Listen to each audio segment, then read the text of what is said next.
Hello to all you Patriots out there in podcast land, and welcome to episode 244 of Canadian Patriot Podcast, the #1 live podcast in Canada. We're recording on July 13th, 2020. As always, my name is Andrew. Joining me tonight is Gavin. Then we'd love to hear your feedback about the show, so please visit CanadianPatriotPodcast.com/feedback or email us at feedback@CanadianPatriotPodcast.com. Version of the show is available on Stitcher and iTunes. And while you're checking us out there, you can also head on over to Facebook.com/CanadianPatriotPodcast or Instagram.com/CanadianPatriotPodcast. We need your help. To support the show, visit patreon.com/CPP and become a Patreon today. You get a better quality version of the show for just $1 an episode. And since we've moved to the 2-show-a-week COVID format, mostly, except last week where we took a break because I needed it, Patreons get early access to the midweek show. Show You're Not a Communist. Buy a CPP t-shirt for just $19.99 plus shipping and theft. Visit CanadianPatriotPodcast.com and follow the link all the way over there on the right. Time for my favorite segment. That's called What Are You Drinking? It's where I ask my co-host, Gavin, what are you drinking?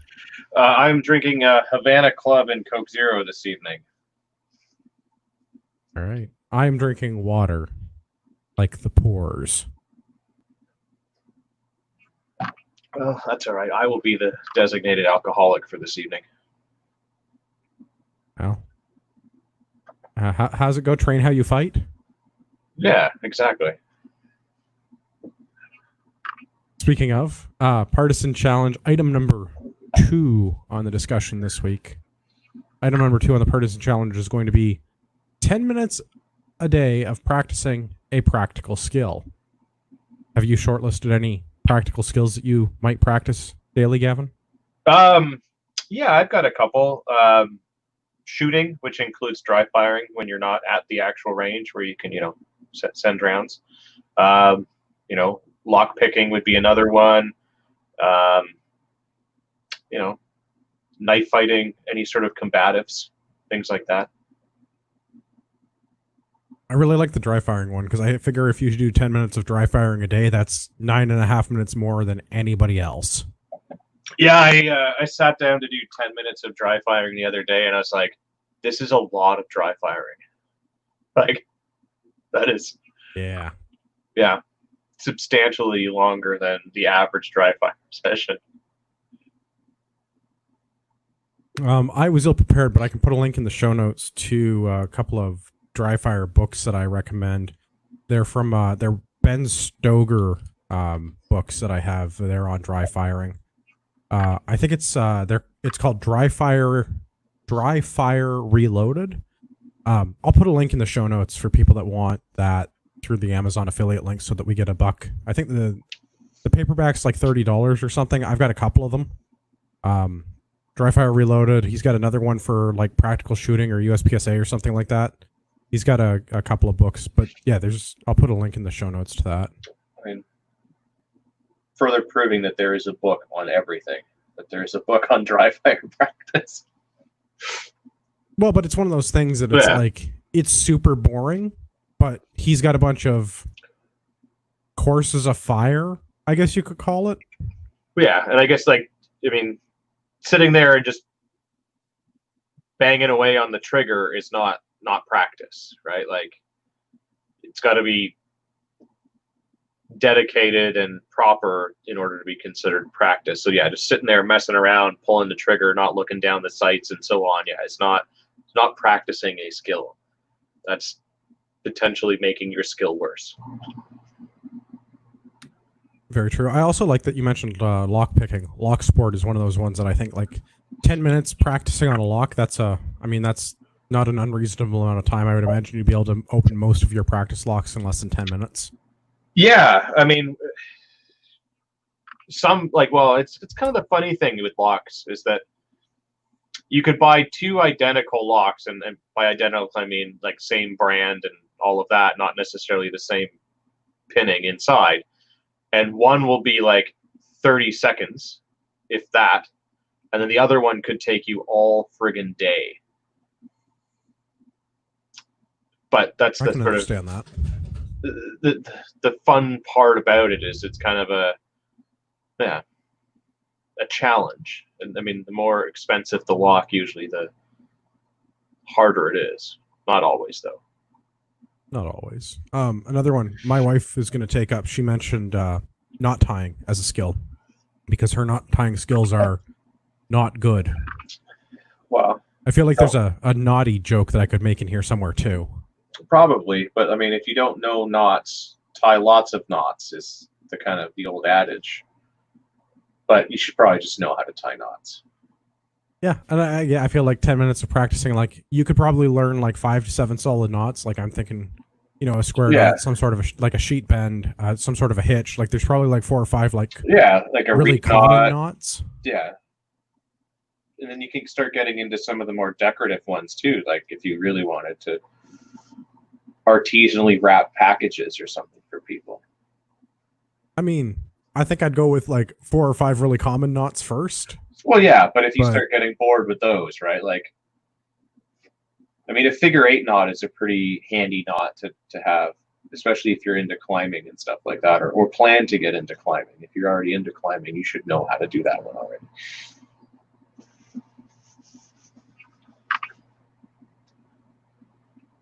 I have to make a note. Apologies to the YouTube listeners. I did something silly. Uh-oh.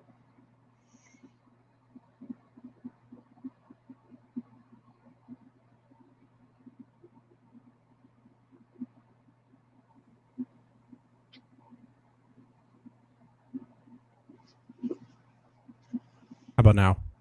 Yeah, I can hear you now, but only that last part of that. Yeah, no, I realized that I left something running in the background that shouldn't have been running. So I'll have to cut that out in post. Whoops. That's all right. Your Christian Minecraft server? Yeah, that was. How did you know? Lucky guess. Have you got any other practical skills that you're planning on working on?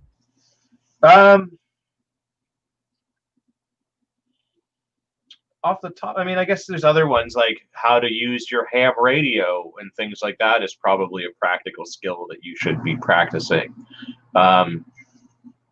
If you don't know how to sew things, maybe that's another one because, field expedient repairs are a thing, right? Like if you bust a button in the field, well, you better learn how to fix it.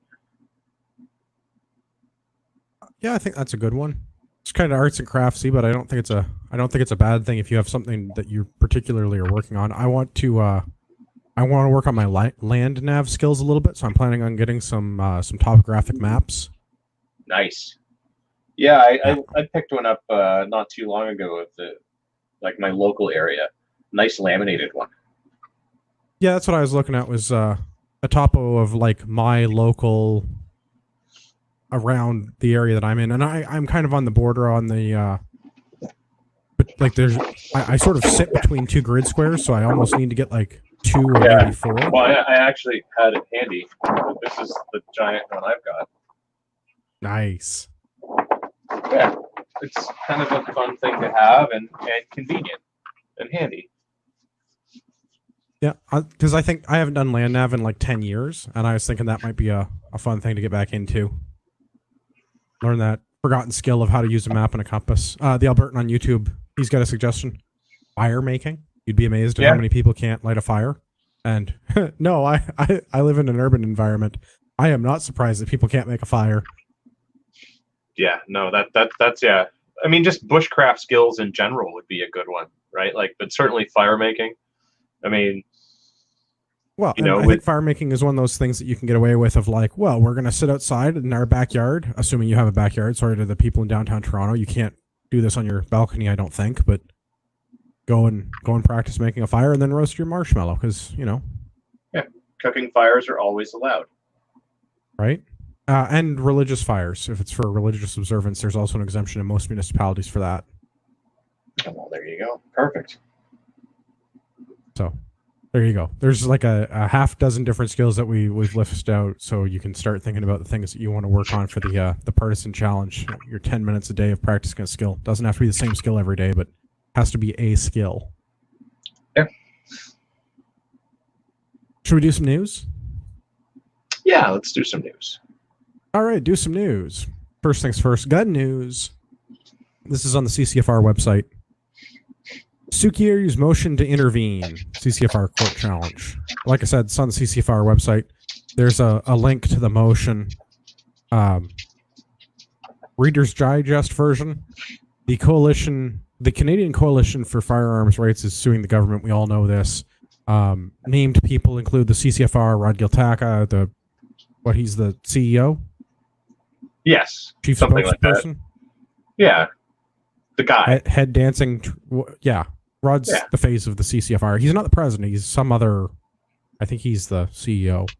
There's some other. Yeah, he couldn't be the president or the vice president because those aren't paid positions, and for him to do all of his like media campaigns and stuff like that, and not do his normal full-time job, he couldn't. So they offered a paid position.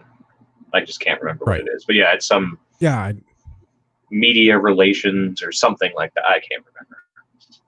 He's the guy. Other named applicants: Lawrence Knowles, our friend Ryan Stacy of International Barrels, Maccabee Defense Incorporated, Wolverine Supplies Limited, and Magnum Machine Limited. So that's the whole CCFR suite of people.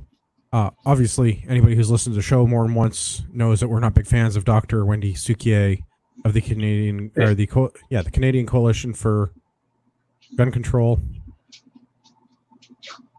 They filed the application as for intervener status, so they would like to go to court and argue against the application by the CCFR. Yeah, There's they're basically just sticking their nose where it doesn't belong, in my opinion. Well, and that's kind of the part that bothers me with this, is that no one asks them to be involved. They regularly talk to the government. They regularly lobby.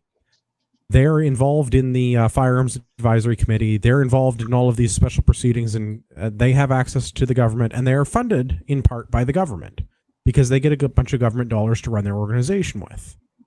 The CCFR is entirely funded by firearms owners, and to a certain degree, firearms businesses who are owned by firearms owners.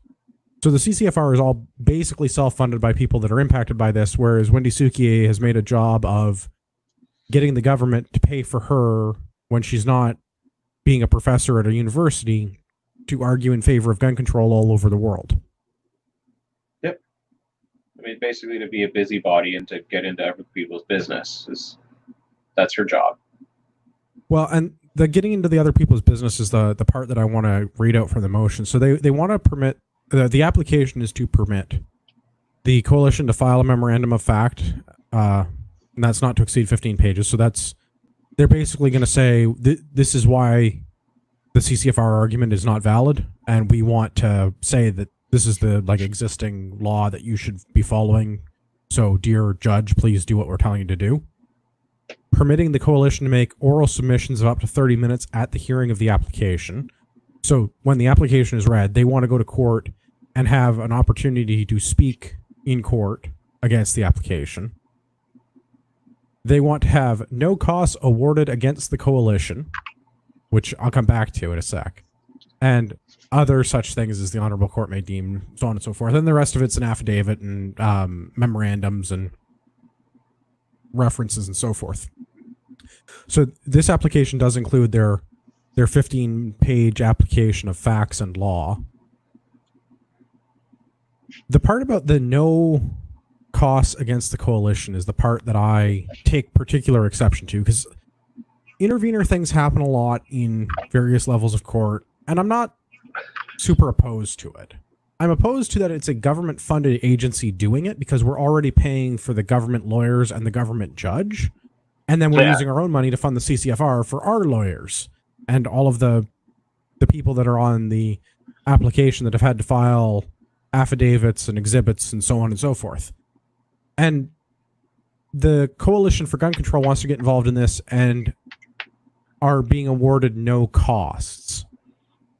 I take particular exception to that. If you want to get involved in somebody else's lawsuit, my thought is you should have to pay to play. Well, and you should maybe be at least invited by one of the parties in the lawsuit. Well, Like, I mean, that's not how intervener status works, but I mean, I don't disagree with you. I think intervener status is generally a poorly applied law. yeah, But I do look forward to 30 minutes of oral argument in court, and I really hope, I don't know what the exact procedure is, but I really hope that there's an opportunity for, like, questions, because I would like to see somebody like Michael Loberg ask some really difficult things for her to ask, for her to answer, and have to do it under oath. yeah. I mean, or like anyone that knows anything, even half-assedly about gun laws, to ask her a question, because I don't even think they could do that well, right? But Well, yes, sorry, obviously, the reason I say Michael Loberg is he's one of the counsel involved in the case, right? yes, and is very well versed on firearms law and all of that, given that that's his profession and hobby intersecting there. But I mean, like, you could have your average gun owner get up and ask her questions about things, and probably, at least in my opinion, outwit her. So yes, it will be I don't think it would amusing. take much. It'd be very amusing to watch her with somebody at a much, much higher level of education when it comes to firearms regulations, ask her questions that she will not be able to answer. Because, I mean, they are already asking for things that are already law, which shows they don't understand what the current laws are. Well, I don't know. We have that rule about not attributing things to malice that we could attribute to incompetence, but in her case, I think it might actually be malice. I mean, I think her motive is certainly malicious, but like, there's a whole lot of ignorance there when they're like, saying that this needs to be a thing, and you're like, but it's already a thing. Like, background checks are already, like, how much more stringent can they be? You're asking for magazines to have a capacity of 5, but they already have a capacity of 5. Like, stupid things like that, where it's like, I know that they look stupid on their face, but I think it's because they make for good sound bites, and I think that is the point of the exercise, is to sound good in the media, not necessarily to be factual. Because I mean, they're I know playing generally the game. we just think, right? Generally we think incompetence, but in this case, I think it's on purpose maliciousness. But maybe I'm wrong. Either way, I will enjoy seeing her answer questions that she will not be able to. Well, I hope that they allow her, or they grant her intervener status, but I hope that the judge decides that it's at cost, and I hope that it's done in a prejudicial way. Because if you're going to go into court and make a fool of yourself, then you should be accountable for that, I think. I would agree. A little bit of good news on the same story, though. Another intervener appears. Somebody play the Pokemon music. A wild intervener shows up. In this case, a wild Lindsay Shepherd appears. Sort of. The Justice Center, to apply to intervene to stop Trudeau's firearm confiscation. So the Justice Center is a Calgary-based, not law firm, but they're like a legal action group. It's a bunch of lawyers that get involved in other cases as interveners and to do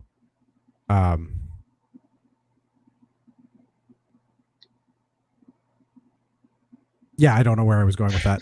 They have a bunch of things that they want to get done. So they're looking for equal treatment of people under the law, freedom of expression, control of individual persons' self-determination, preservation of human rights and individual freedoms. So they get into a bunch of that sort of case law. I don't think they're a law firm. I also don't think they necessarily work for free. But they do have a bunch of lawyers on staff, and one of the people on staff that is not a lawyer is Lindsay Shepherd of the Jordan Peterson video fame that we've talked about. Oh, it's that couple of years ago now. Although she seems to keep coming back and moving further to the right every time. It's amazing. I don't recognize a lot of these names, but a quick look through some of these people, they do seem to be more right-leaning lawyers. and they have some other staff, directors of communication and managers and assistants and various things. And Shepard is listed as the campus free speech fellow. So I feel positively that they're involved. I don't know that it's going to help, but it's nice to have somebody intervening on the behalf of the applicant, the CCFR. I don't think it can hurt. Yeah. I don't think it will hurt, and I kind of hope that it counters what the Coalition for Gun Control is doing. Yeah.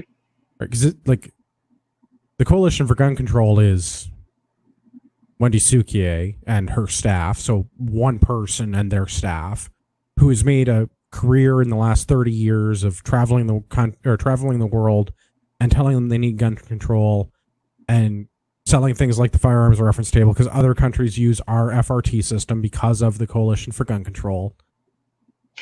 And they're trying to push for all of their nonsense, which we know is nonsense. Things like banning machine guns and limiting magazines to 5 rounds and all of the other things that are already banned that they're trying to do. But in this case, there's a group of lawyers that says, hey, these Coalition for Firearms Rights people, they're not wrong. This order in council is not legal and shouldn't be being done. It would be even better if they were like anti-gun, but we're still taking our side because, you know, doing things correctly is important. But, you know, I'm good with them being pro-gun or at least right-leaning.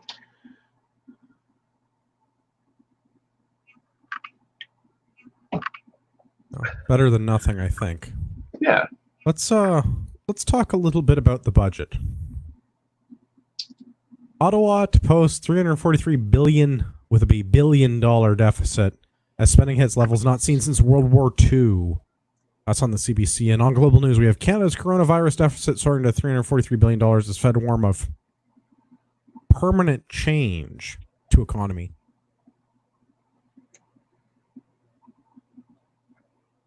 I think we just talked about the budget more than they did.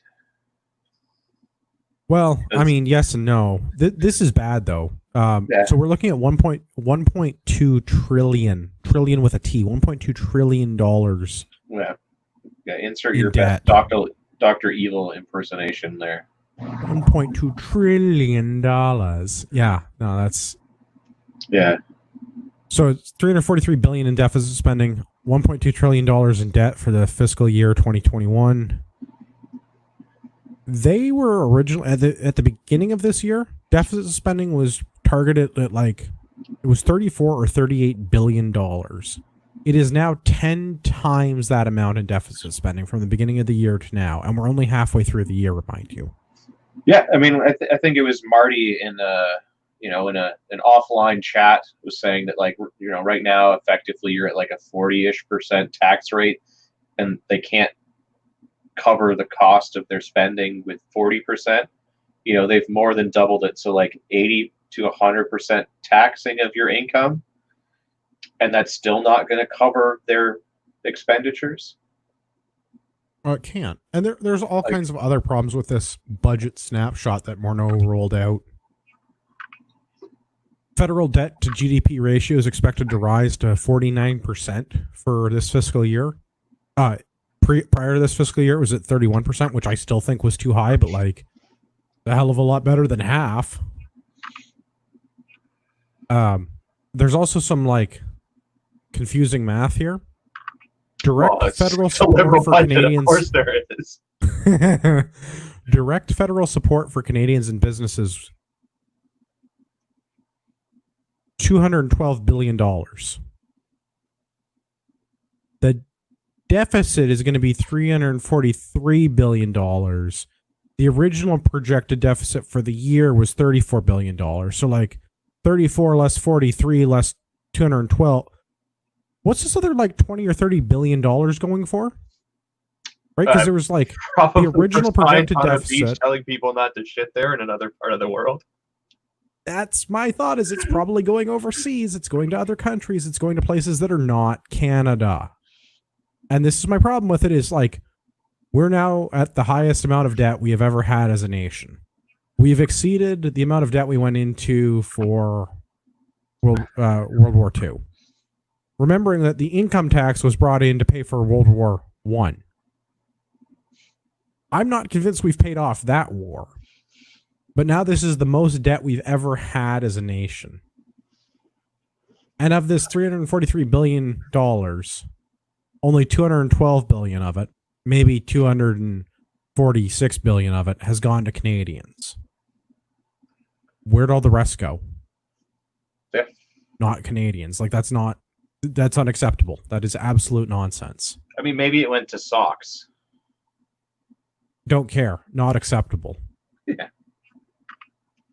Somehow the government has projected that the COVID-19 economic slowdown has cost the federal treasury an additional $81 billion. I don't know how they calculated that. I assume it's based on lost tax revenue from businesses not operating, like lost GST, HST stuff. I like how they call it economic slowdown instead of like economic catastrophe or like economic pandemic or like something like a little bit more accurate to describe it. Like, it's not like it slowed down. Like, they completely fucked the economy. 100%. Like, GDP is also down. We're projecting a GDP reduction of 6.8%, which is the largest shrink of the GDP since the Great Depression. Yeah, everything's fine. And the economy might come back by 5% next year. That's a big if. Good. Yeah, I mean, that's fine. I mean, you know, I've heard him talk, and he says that Canada's in great financial shape, so it must be, right? Yeah, I'm sure the French fry man knows exactly what he's doing. Yeah, I mean, and he took on the debt so that we wouldn't have to, right? Oh, well, we'll get to that. Don't worry. I guess we can do that now. I want to talk about Andrew Scheer a little bit first, but it's all kind of related. So, let's listen to what the Prime Minister had to say regarding our new debt load. To help Canadians, to recognize that overnight people had lost their jobs, people had suddenly found themselves in a precarious situation and needed support. So as a federal government, given the historically low interest rates and the low debt servicing costs that we have, and given our extremely strong fiscal position going in, we decided to take on that debt to prevent Canadians from having to do it. If the federal government hadn't taken on significant debt in order to send money to Canadians to support businesses and households, what would Canadians have done? They would have loaded up their credit cards. They would have scrambled to try and find ways to pay their bills and pay their groceries and figure out how to care for their loved ones. We took on debt so Canadians wouldn't have to. And we can be confident about our position because it worked to reduce the spread of COVID-19, and we now have the spread largely under control, although we need to continue to remain vigilant. We went into this challenge with a far better fiscal position than many of our allies around the world, which allows us to come through it in a very strong way. And we know that by supporting Canadians through this pandemic, we maximize our chances of getting back on our feet as quickly as possible as an economy. I know there are people out there who said we should have done less, but I think that's wrong. Now was the time for the federal government to step up and help Canadians during a historic crisis, and that's exactly what we did. And having done that has allowed us to get the virus more under control and is allowing us to restart the economy in a strong position, unlike many of our other allies. So aside from feeling personally attacked by the comment near the end that he thinks that this was the right way to do it and I'm wrong for thinking that we should spend this money as a federal government. Yeah, and that we're coming in strong. For everyone keeping score at home, that was one and one aw. This is the most fluent English this man has ever spoken.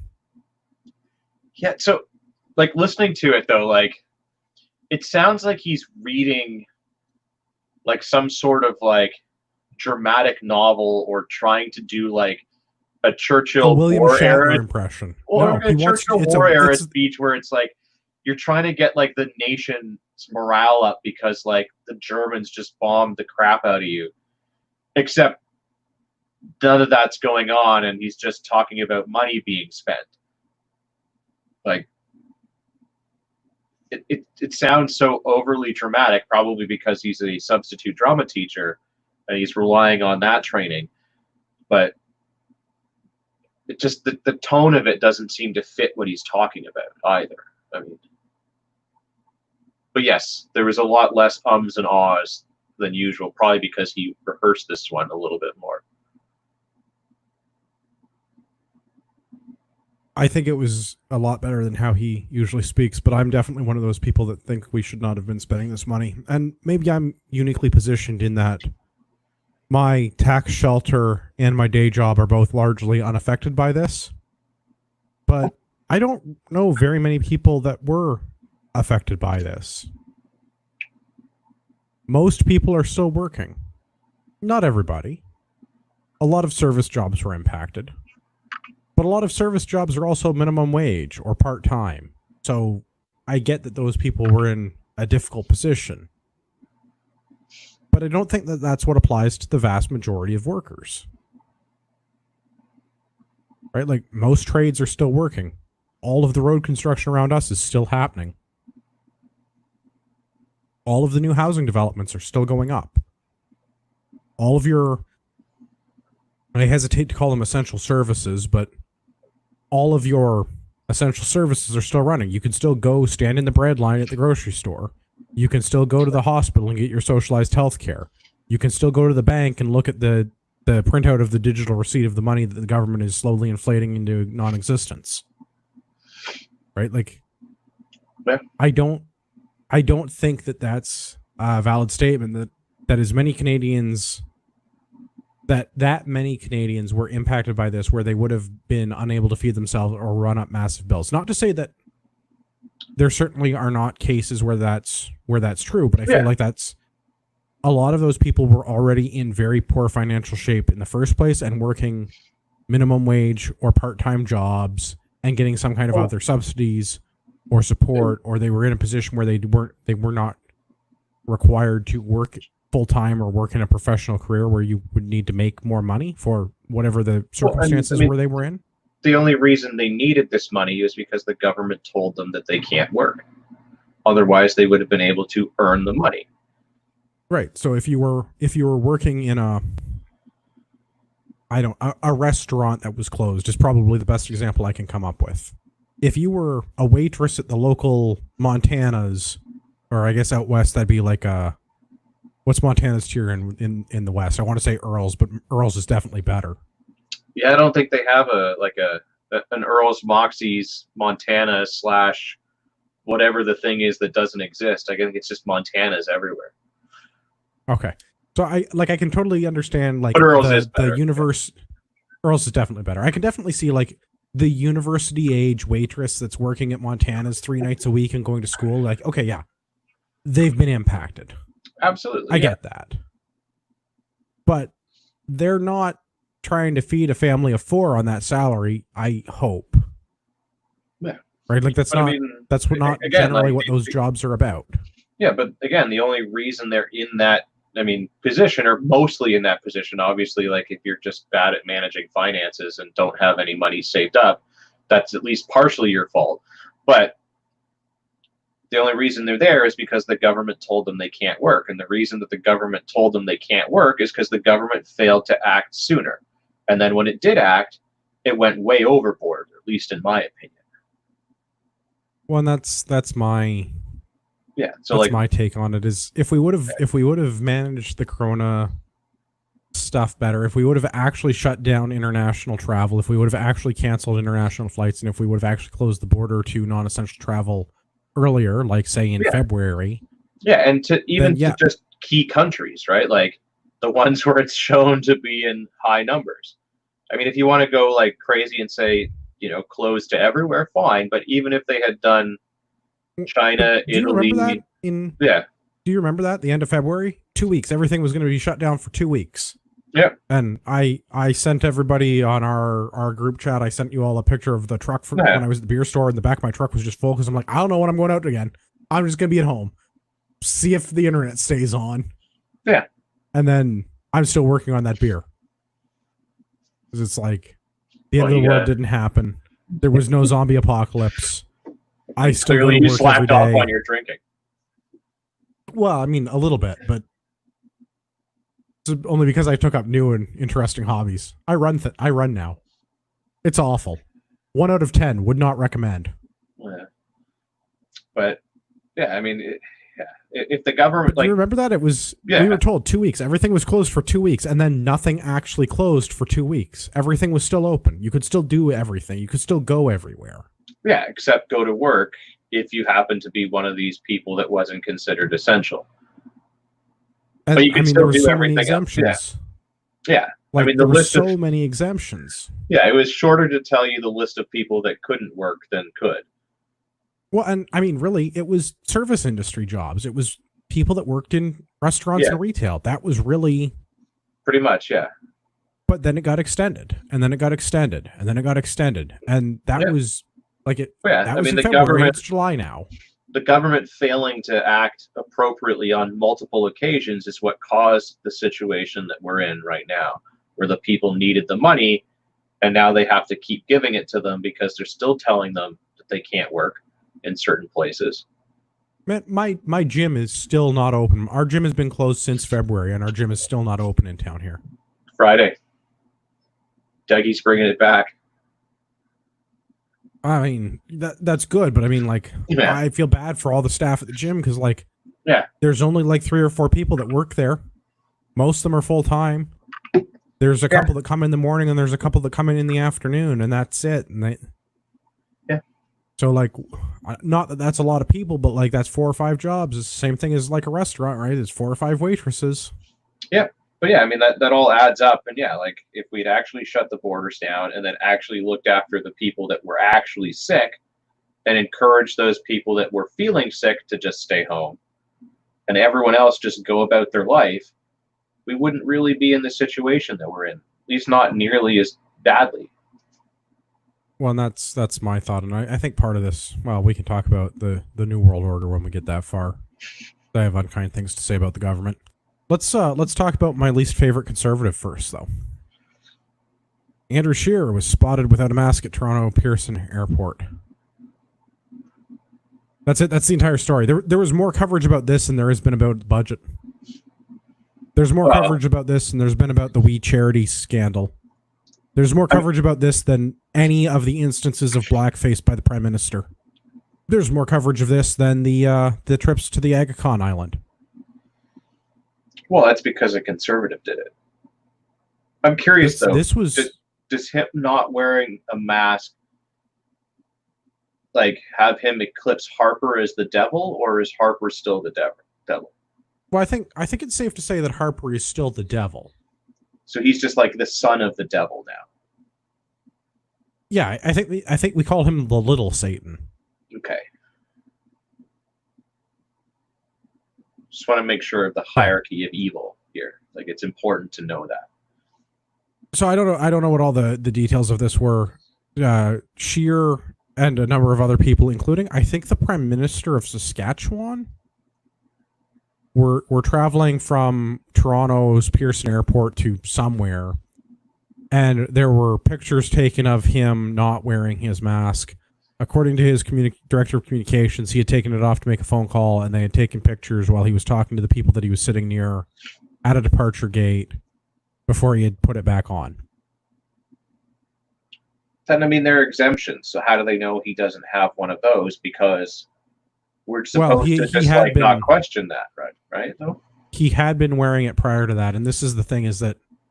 Well, if that's the case, report it honestly, right? Either he was wearing it or he wasn't.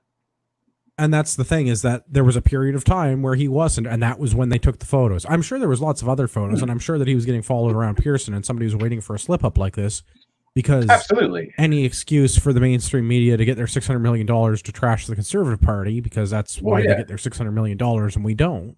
Yeah, I mean, instead of Orange Man bad, it's Milkman bad. Well, Milkman is bad. But Well, yeah, but let's make sure that we say that Scheer is bad for the right reasons. Because he's soft and doughy and funded by the milk board. yeah, not because he doesn't have a mask on, which whatever. Like, so this was front page news for like 3 days, which is more than basically any other liberal scandal. SNC Lavalin, I don't think made front page. None of the blackface instances, I think, made front page. The We Charity was like a page 3 thing this week. There was like page 3 on the National Post had the We Charity thing, but it still wasn't front page. yeah, I mean, even like, elbow gay or like the groping incident, none of that stuff has been front page. You got to narrow it down. Which groping incident? All of them. Any of them. It's like blackface. Yeah. Which time? Yeah.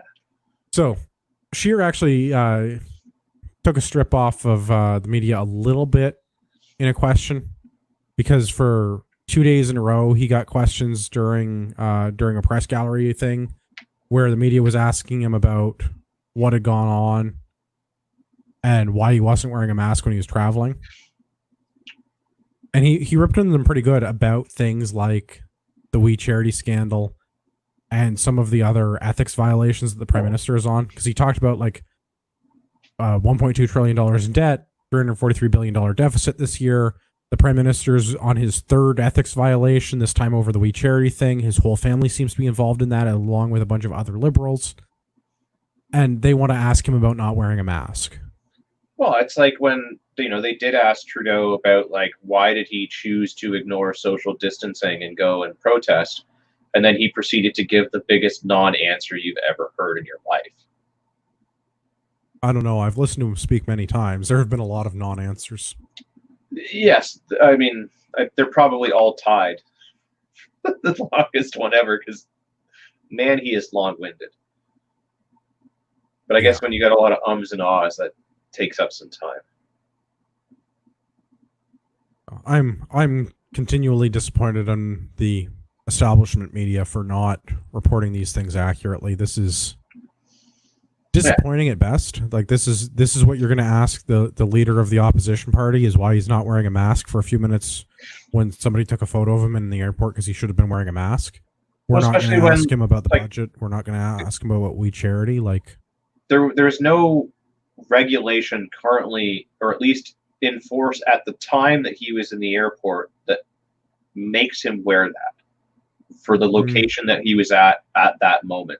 In the airplane, I believe you were supposed to, but in the airport, there is no mandated regulation thing that says he had to be doing that.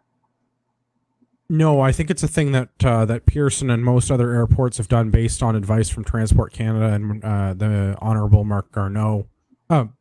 Cool astronaut, terrible transportation minister. So I think you're right, that's the case, because YYZ does have some exemptions. If you're in the airport, you're supposed to wear your mask, except if.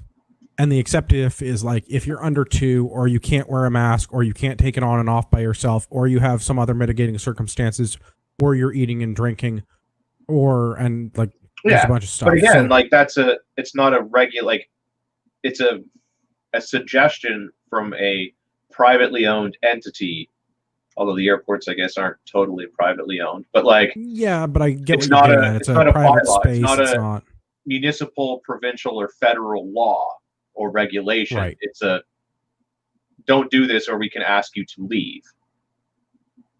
And I get that. And the other thing is, like, he's sitting at the departure gate with people that he's obviously traveling and working with. So it's not like he's standing in line at security checkpoint where you're standing next to 400 other people.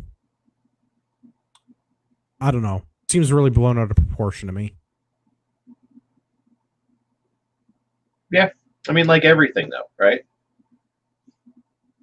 Other thing that's blown out of proportion. This is a really shit survey. Oh, I was doing so good. We were 45 minutes in before I said a cuss word. 2/3 of Canadians support closing businesses again if COVID cases spike. This is on CTV. Yeah, 2/3. This was a Nanos poll. Currently unemployed and sitting on their butts making money. Well, okay, so get this. So this is a Nanos poll, and they polled 1,000 people across the country. So that is really a clear indication of the will of Canadians. Like they polled 1,000 people, and this is what they had to say. So, unsurprisingly, older people are more in favor of closing businesses than younger people. Unsurprisingly, people in the East are more likely than people in the West. Shocking. Whoever would have figured these stats out. Yeah, like we would never have guessed this. I don't know that we could. I don't think our economy would suffer another closure of, well, all of the goods and services industry, really, because that's what closes, right? Like it's all the restaurants and shops. Yeah.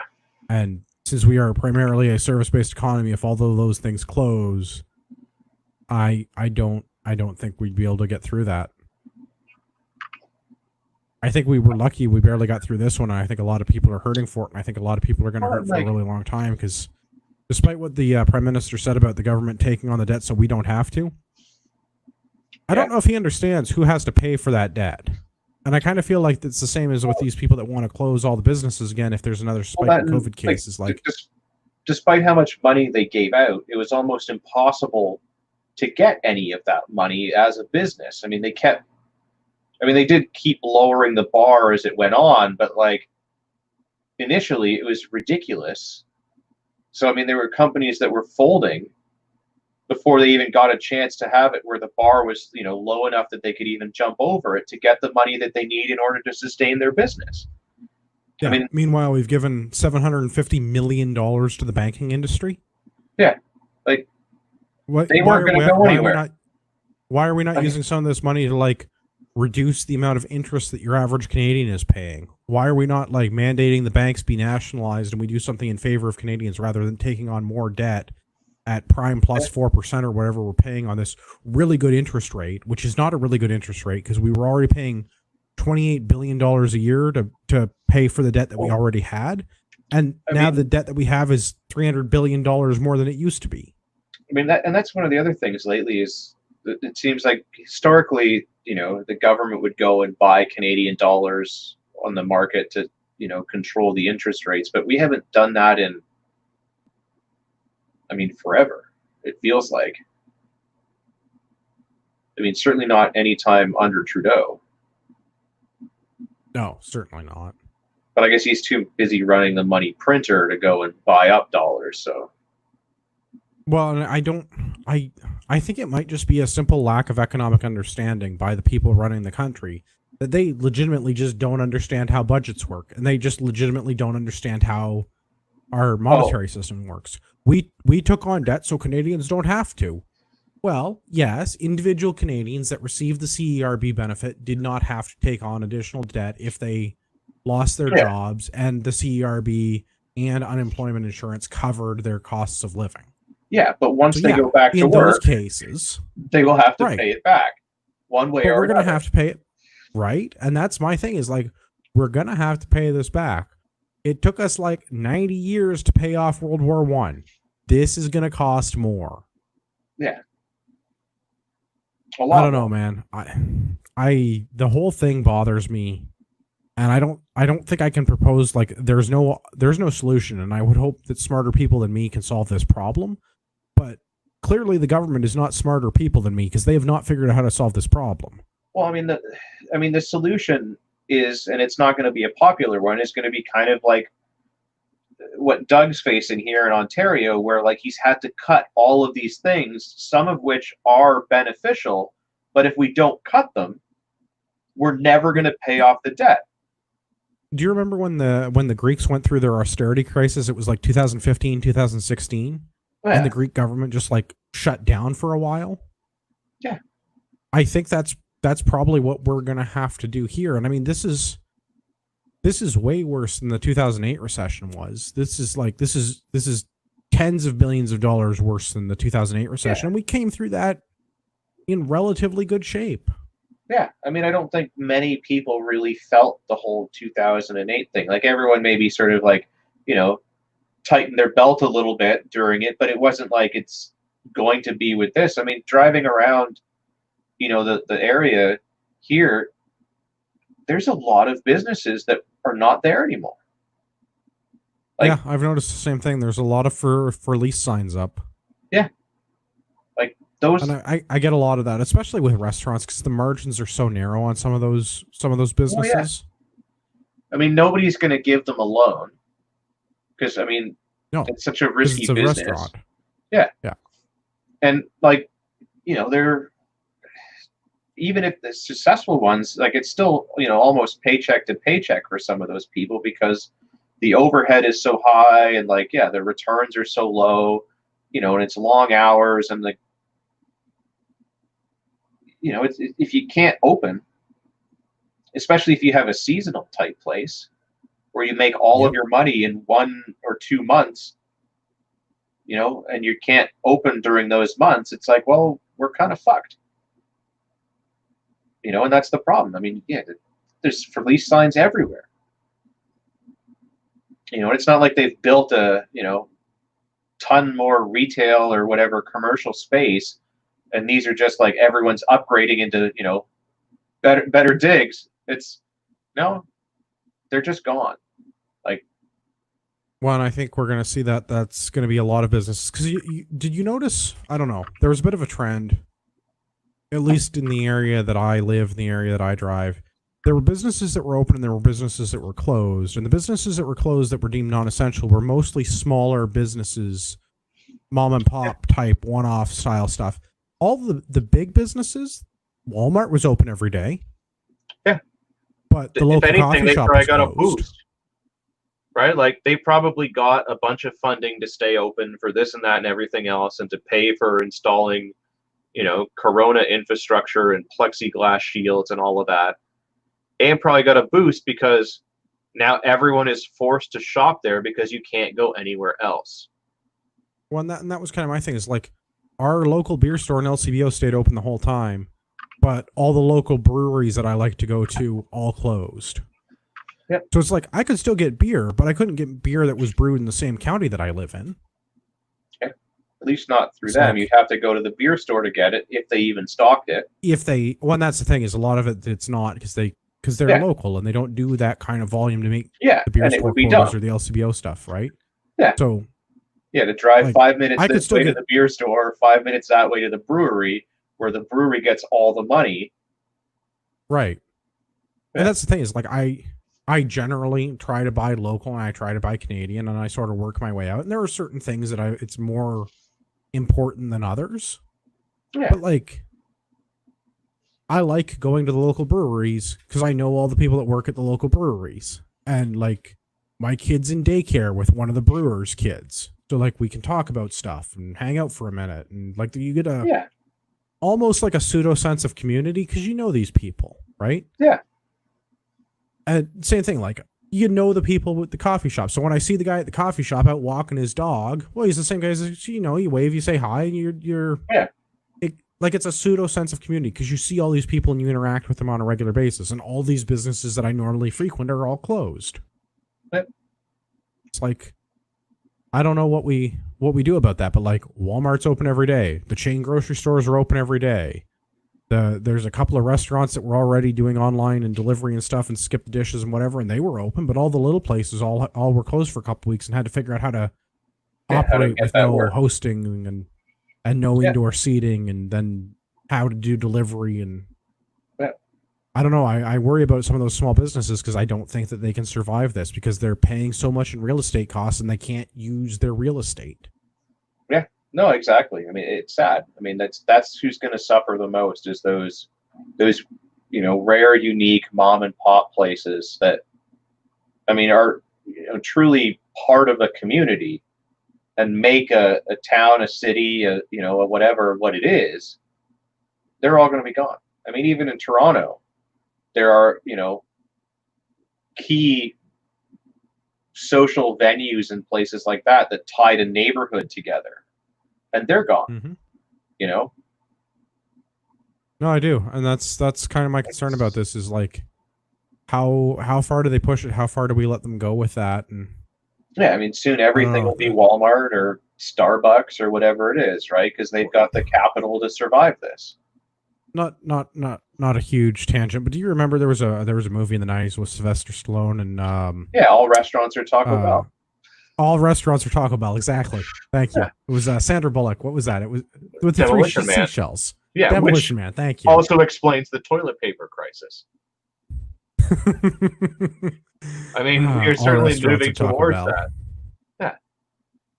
I mean, you're either going to be like wearing some weird Japanese robe and people are going to ask you what your bauble is, or you're going to be like Dennis Leary eating a rat burger in the sewers. Like, it's going to be one or the other.